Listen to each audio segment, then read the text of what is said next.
नमस्कार। आज का एपिसोड हम समर्पित करते हैं देश के बहादुर फौजियों को, जो देश के लिए अपना पूरा जीवन बलिदान कर देते हैं। देश के लिए हर चुनौती से लड़ने वाले हमारे बहादुर जवानों को हम सलाम करते हैं। ऐसे ही आज की नारी का जीवन भी चुनौतियों से भरा हुआ है, पर आज उसमें उनसे लड़ने का साहस आ गया है। आज की नारी अपने आत्मविश्वास के बल पर अपनी एक अलग पहचान बना रही है। आज की नारी आर्थिक व मानसिक रूप से आत्मनिर्भर है। इन्हीं गुणों को बार बार दोहराने के लिए, ये सुर हर नारी तक पहुंचाने के लिए मैं मोनिशा लेकर आती हूँ एक अनोखा शो जिसका नाम है लव यू जिंदगी। नॉर्थ ईस्ट की महिलाएं स्पोर्ट्स के क्षेत्र में भी कुछ कम नहीं है। उनका जोश और जज्बा कमाल का है। उनका एक ही मोटो है, जब तक मेडल ना मिले तब तक पेडल मारते रहो। यस, आज मैं आपकी मुलाकात कराने जा रही हूँ मणिपुर के इम्फाल शहर की साइक्लिस्ट रामेश्वरी देवी से, हमारे अगले सेगमेंट जो कि है स्पॉटलाइट में।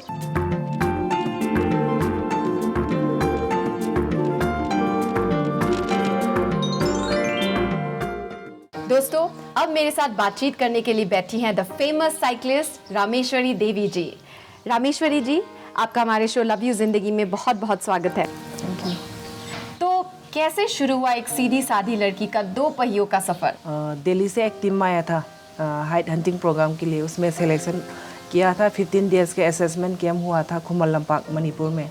फिर उसके बाद उधर कोचिंग में मेरा 2 कोच था। एक कोच था जी चंद्रजीत शर्मा, हमारा साइकिलिंग का कोच। उसने बोला था आप साइकिलिंग पे आ जा। और एक दूसरा कोच था एथलेटिक का, वो कोच ना, वो भी साइकिल कोच था। उसने बोला था तो एथलेटिक पे आ जा, और चंद्रजीत बोला था तो साइकिलिंग पे आ जा।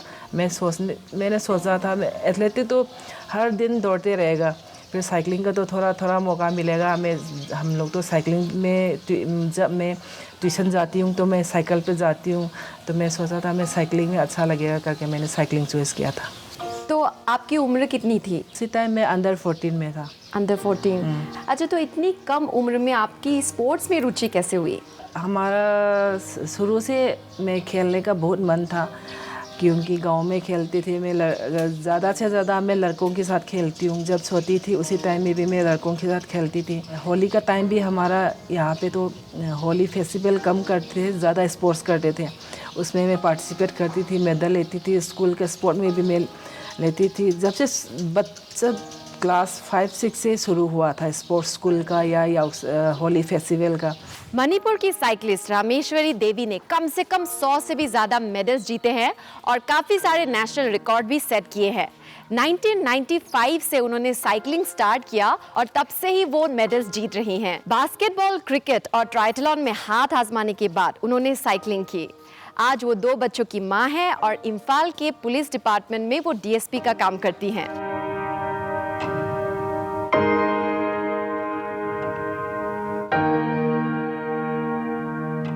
आई एम श्योर आपको अपने इस सफ़र में बहुत सारी चुनौतियों का सामना करना पड़ा होगा, तो आप हमें अभी अपनी चुनौतियों के बारे में कुछ बताइए। सबसे पहले हम लोग यहाँ से लुधियाना जाने का टाइम हम लोग ट्रेन रिजर्वेशन नहीं मिलते थे, और यहाँ से गुवाहाटी तक बस में जाना पड़ता था। जर्नी पे बहुत प्रॉब्लम हुआ था।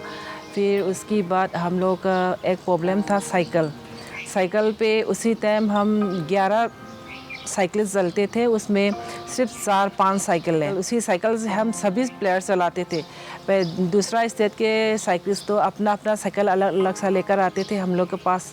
वो लोग ये साइकिल अच्छा नहीं है करके रखा था, वही साइकिल हम लोग यूज़ करके हम लोग ने गोल लिया और नेशनल रिकॉर्ड भी किया था। उसके बाद आहिस्ता आहिस्ता करके हम लोग रोड रेस भी किया था। रोड रेस में भी हमारे पास रोड का साइकिल नहीं था, जो बेलाड्रोम में चलाते थे वही सिंगल वाला रेशियो वही चलाते थे हम लोग। उसके बाद जब 1999 नेशनल गेम्स हुआ था, उसी टाइम हमारा स्टेट का साइकिल आया था। उसके बाद तो हम लोग रोड में भी रोड साइकिल चलाया और ट्रैक में भी ट्रैक का साइकिल चलाया था। उसी टाइम में भी हम लोग रोड का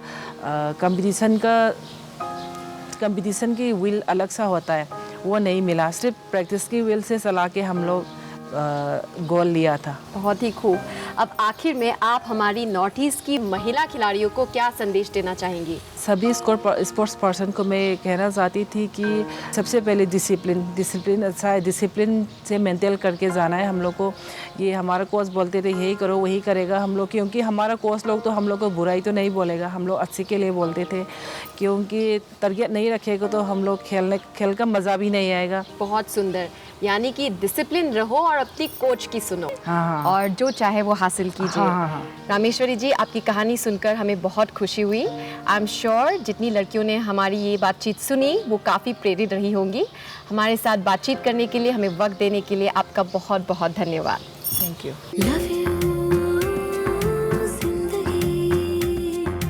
रामेश्वरी देवी भारतीय महिलाओं के लिए एक बहुत बड़ी प्रेरणा है। भारतीय महिला साइकिलिंग में उनका योगदान एक्स्ट्रा ऑर्डिनरी रहा है और अब वक्त आ गया है नॉर्थ ईस्ट के एक एक्स्ट्रा ऑर्डिनरी मार्केट में जाने का। तो चलिए मैं आपको ले चलती हूँ एक शॉपिंग पैराडाइज में, हमारे अगले सेगमेंट में जो है स्टाइल मंत्रा।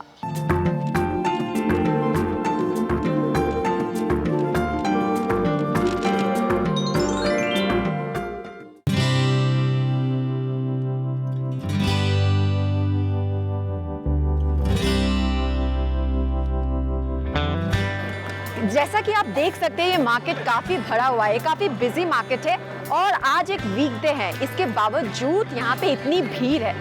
इसका मतलब ये है कि ये हर वक्त ऐसे ही रहता है। गैंगटॉक जो शहर है उसका ये एकदम बीचों बीच है, तो यहाँ पे सब कुछ मिलता है। बच्चों के खिलौने के सामान यहाँ पे मिल रहे हैं।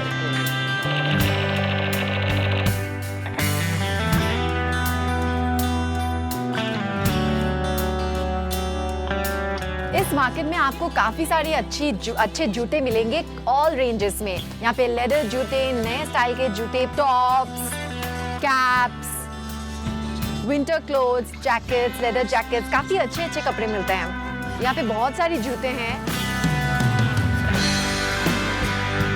और यहाँ पे हर बजट में मिलता है, तो आपको बजट की टेंशन लेने की कोई ज़रूरत नहीं है।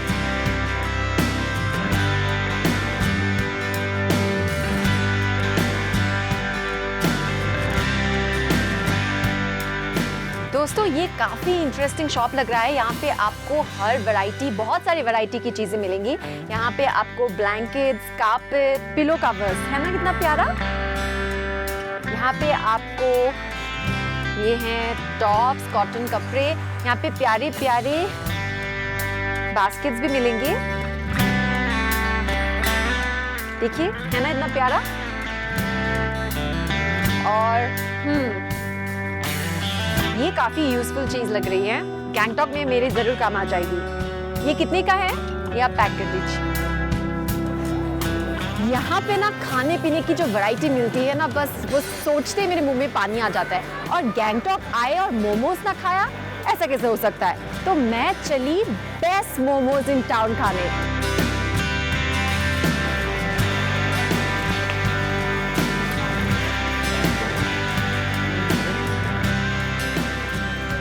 कितना अमेजिंग है।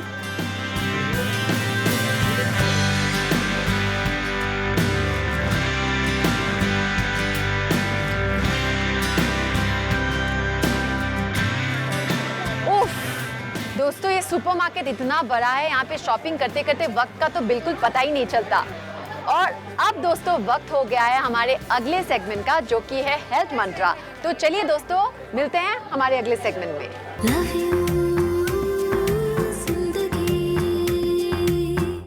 हर माँ के लिए उसका बच्चा सबसे इम्पोर्टेंट होता है।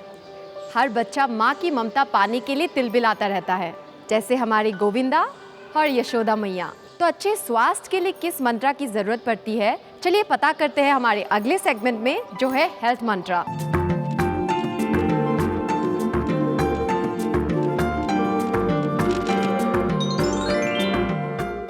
डॉक्टर सुप्रिया, आपका हमारे शो लव यू जिंदगी में बहुत बहुत स्वागत है। Thank you. डॉक्टर, सबसे पहले तो आप हमें ये बताइए कि नेचुरोपैथी है क्या? Naturopathy it is a drugless system of medicine. Drugless system of medicine, इसमें बहुत सारा ट्रीटमेंट इंक्लूड होते हैं बिना ड्रग्स। जैसे कि some of the treatments are hydrotherapy, जैसे पानी का ट्रीटमेंट, यस मड थेरापी, मिट्टी का treatment, yes acupuncture, it is a Chinese medicine, then acupressure, then physiotherapy which included in our system, then massage therapy, then reflexology, etc. तो naturopathy से किन बीमारियों को ठीक कर सकते हैं? Almost all diseases, but it depends on the range, means the cure, chronic या acute. फिर obesity, then menarche stage में जो भी लड़की का problem होता है, dysmenorrhea वगैरह, thyroid related problem, then diabetes, ये सब. ऐसा लोगों में माना जाता है कि नेचुरोपैथी एक बहुत ही स्लो प्रोसेस है. Actually, patient they are not much aware about naturopathy. So after मतलब chronic होने के बाद वो लोग patient हमारे इधर आता है ऐसे last option. तो इसमें वक्त लगता है.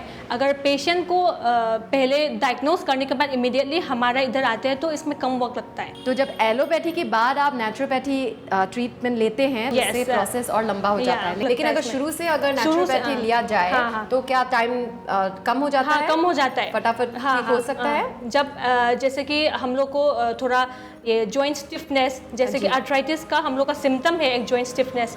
तो शुरू से ही जब हमारे इधर नेचुरोपैथी ऐसे पेशेंट वो लोग आते हैं तो हम लोग को ट्रीट करने में भी आसान होता है और कम वक्त में ट्रीटमेंट वो बीमार ठीक हो जाता है. That too without drugs. Yes. तो ये किस एज ग्रुप के लिए फायदेमंद है? All age are approved.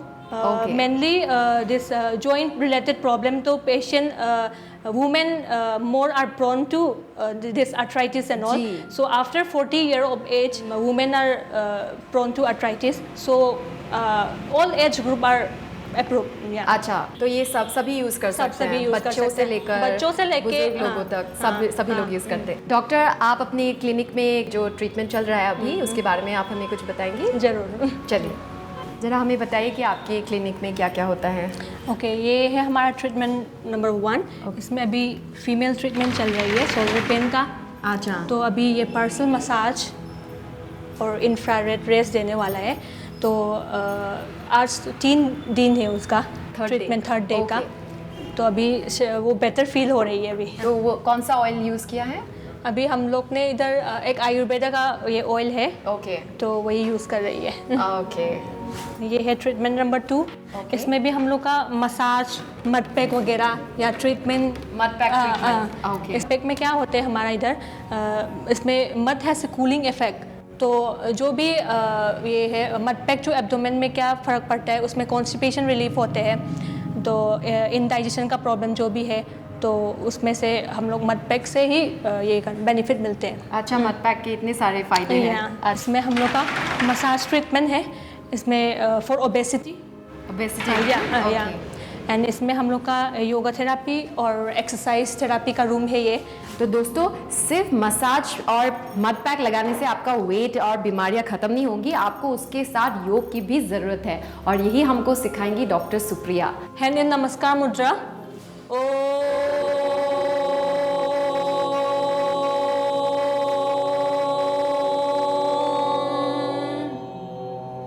Rub both the palms together. Position, make a face. Inhale, exhale. 1, 2, 3, 4, 5, 6, 7. Maintain with normal breathing. 8, 9, 10. Relax. Next, go for the hip rotation. Legs apart. Yes. Inhale. Yes. Exhale. Next, stretch 2. Inhale. Exhale. Wow, that was excellent. तो देखा दोस्तों, naturopathy के साथ थोड़ा सा योग और सही डाइट और फिर आप बहुत सारी बीमारियों को ठीक कर सकती हैं. डॉक्टर सुप्रिया, आपने हमारे साथ इतना सारा यूजफुल इंफॉर्मेशन शेयर किया, हमको वक्त दिया, इसलिए आपका बहुत बहुत धन्यवाद. Thank you.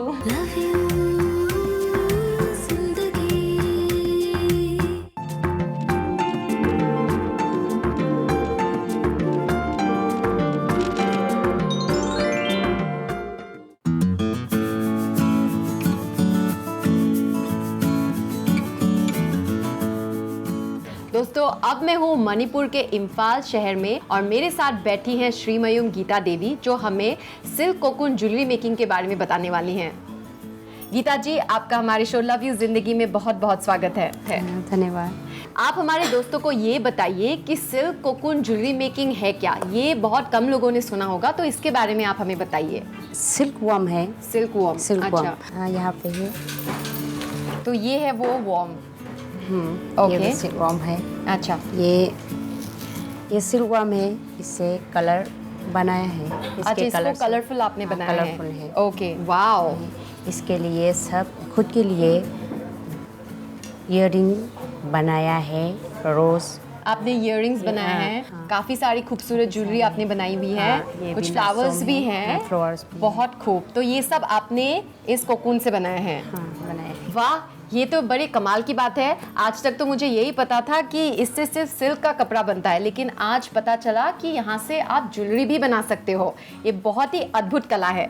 तो ये अद्भुत कला आपने सीखी कहाँ से? मैं मैसूर में 2007 तक ट्रेनिंग चलता है। मेरे मणिपुर आया, अच्छा, डेकोरेशन आइटम के रोज़ और ट्यूलिप सब डेकोरेशन आइटम के में सिखाना है, ये सब बनाया है।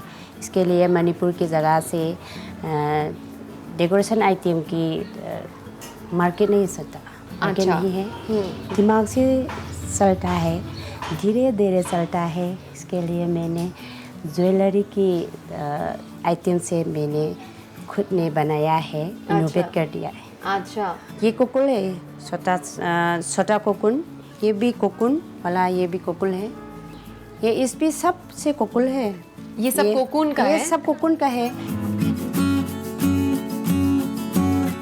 तो अगर किसी को ये सिल्क कोकून ज्वेलरी मेकिंग को अपने एक बिजनेस के हिसाब से लेना हो, तो क्या ये एक अच्छा ऑप्शन रहेगा? ये क्या ये पॉपुलर है मार्केट में? इसकी क्या डिमांड है? बहुत डिमांड है। ये मणिपुर की महिलाओं का बहुत पसंद है। ये अच्छा। यूज़ कर दिए शादी के लिए, अच्छा। लाई हराओ के लिए, अच्छा, सब यूज़ करे। अच्छा। तो मणिपुर के बाहर भी इसकी काफ़ी पॉपुलैरिटी छाई हुई है। हाँ, डिमांड है। मेरे पास सब लोग आया है। अच्छा, मुंबई, दिल्ली, कोलकाता। वो मैंने महिलाओं के लिए अच्छा बिजनेस है।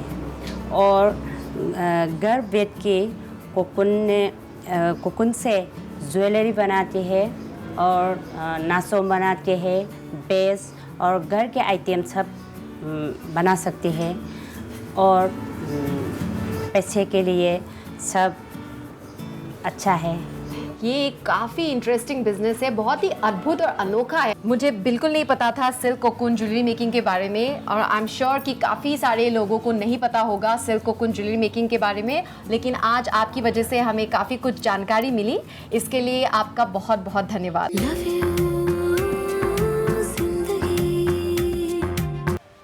दोस्तों, अब टाइम आ गया है आपको बॉलीवुड ले चलने का, जहां हम आपकी मुलाकात रोज़ की तरह एक नए कलाकार के साथ कराने वाले हैं, जो बताने वाले हैं हमें नॉर्थ ईस्ट के बारे में कुछ मीठी मीठी बातें। तो चलिए दोस्तों, चलते हैं हमारे अगले सेगमेंट की ओर, जो है ग्लैम शैम।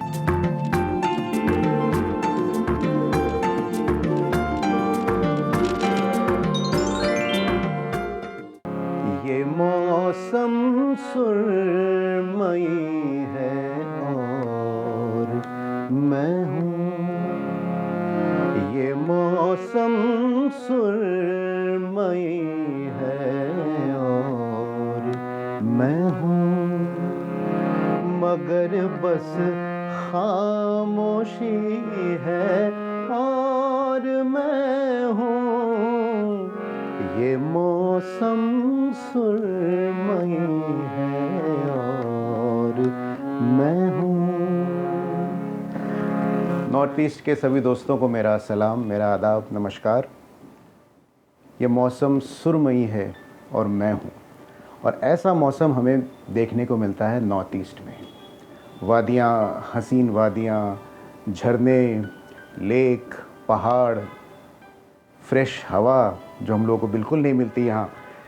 इन सब के अलावा मुझे क्या अच्छा लगता है नॉर्थ ईस्ट में कि वो एक गढ़ है म्यूज़िक का, संगीत का गढ़ है, स्पेशली वेस्टर्न म्यूज़िक का। वहाँ तकरीबन हर बच्चा गिटार बजाता है, एक तो सुरीला तो गाता ही है, उसका एक अलग अंदाज़ है गाने का। और हम लोग तो बम्बई में रेगुलर काम करते हैं और यहाँ जितने भी अच्छे अरेंजर्स हैं तकरीबन सब या तो शिलोंग के होते हैं या गैंगटॉक के होते हैं। जितने भी अरेंजर्स हैं, जितने भी रिकॉर्डिस्ट हैं, म्यूजिशियंस हैं, गिटारिस्ट हैं, सब वहीं से आता है। तो मुझे लगता है वहाँ की हवा में एक ऐसी बात है जहाँ संगीत उभरता है उनकी हवा में, और एक एक बच्चा, एक एक आर्टिस्ट कमाल का वहाँ पैदा होता है। और उसके अलावा दूसरी अच्छी चीज़ जो वहाँ मुझे बहुत अच्छी लगती है, वहाँ का खाना। अगर आप मोमोज़ की बात करें तो वो शहर है मोमोज़ का। एक एक शहर में कमाल का खाना बनता है। तो तकरीबन आप समझिए कि नॉर्थ ईस्ट का मतलब है संगीत, पहाड़, झरने और मज़ेदार खाना। दूसरी बात जो मुझे बहुत कमाल की लगती है वो है ट्रेडिशन की। अपने संस्कृति को बचाने की जो कोशिश वो लोग करते हैं और कहीं नहीं होता। उनके आप कपड़े देखिए, उनका रहन सहन देखिए, उनके घर देखिए, उनका आर्किटेक्चर देखिए, जो पिछले 100-200 साल में नहीं बदला। आज भी हम जब वहाँ जाते हैं तो हमको वो आर्किटेक्चर देख के, way they create their houses, their bungalows, वो एक पुराने तरीके के हैं। वहाँ के लोग, वहाँ की उनकी मिट्टी की खुशबू उनके लोगों के नेचर में दिखाई देती है, जो अक्सर बड़े शहरों में, मेट्रोज़ में तो हम बिल्कुल नहीं देखने को मिलता। वहाँ पे ये हमें दिखता है कि अभी भी लोगों ने अपने आप को ज़मीन से जोड़ के रखा है। लव यू ज़िंदगी अपने आप में एक बहुत खूबसूरत पैगाम है। इन 3 लफ्ज़ों में आपको ज़िंदगी से प्यार करना सिखाता है ये। आप ज़िंदगी से प्यार कीजिए, ज़िंदगी आपसे प्यार करेगा और आप सबसे यूँ ही मोहब्बत करते जाइए। यही लव यू ज़िंदगी का पैगाम है।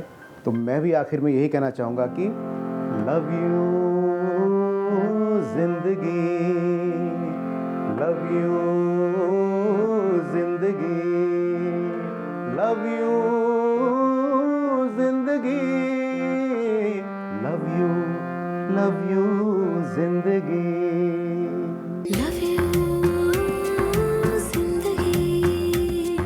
अब वक्त आ गया है आपसे विदा लेने का। अपनी दोस्त मोनिशा को इजाज़त दे। हम और आप फिर मिलेंगे इसी शो में, इसी समय और इसी चैनल पर, फिर से नारी का सम्मान करने, उसकी टैलेंट को पहचानने और उसे कुछ नया करने का जज्बा जगाने के लिए। लेकिन जाने से पहले एक बार फिर से हम अपने देश के फौजियों को, जो अपनी जान की बाजी लगाकर हमें सुरक्षित रखते हैं, उनको हम सलाम करते हैं।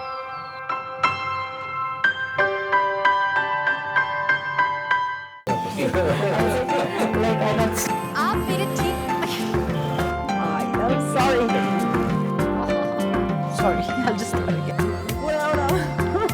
ट्रेडिशनल कल्चर को करते हैं क्या ये दो?